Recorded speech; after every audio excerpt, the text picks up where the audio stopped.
Mark chapter 8. About this time another large crowd had gathered, and the people ran out of food again. Jesus called his disciples and told them, "I feel sorry for these people. They have been here with me for 3 days, and they have nothing left to eat. If I send them home hungry, they will faint along the way. For some of them have come a long distance."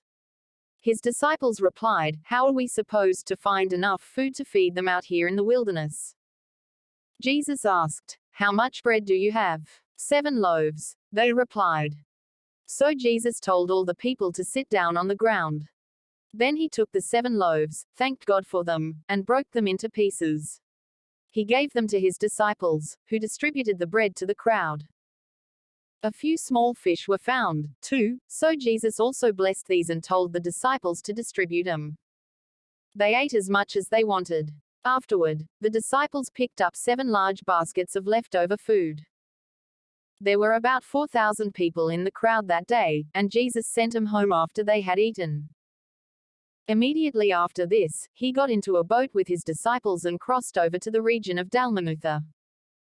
When the Pharisees heard that Jesus had arrived, they came and started to argue with him.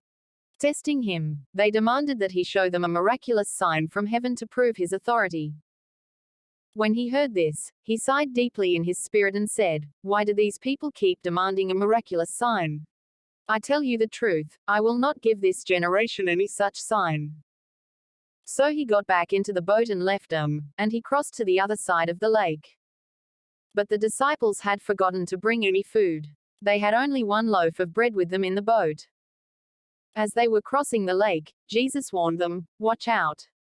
Beware of the yeast of the Pharisees and of Herod."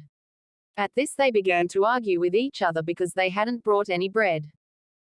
Jesus knew what they were saying, so he said, "Why are you arguing about having no bread? Don't you know or understand even yet?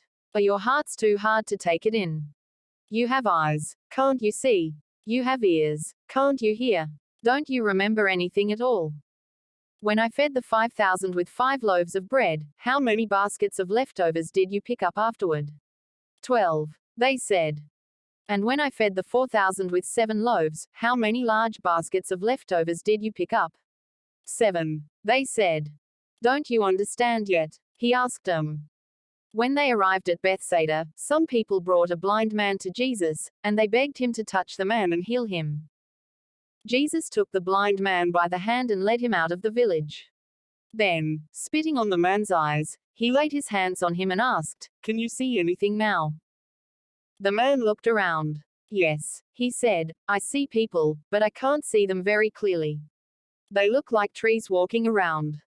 Then Jesus placed his hands on the man's eyes again, and his eyes were opened. His sight was completely restored, and he could see everything clearly. Jesus sent him away, saying, "Don't go back into the village on your way home." Jesus and his disciples left Galilee and went up to the villages near Caesarea Philippi. As they were walking along, he asked them, "Who do people say I am?" "Well," they replied, "some say John the Baptist, some say Elijah, and others say you are one of the other prophets." Then he asked them, "But who do you say I am?" Peter replied, "You are the Messiah." But Jesus warned them not to tell anyone about him.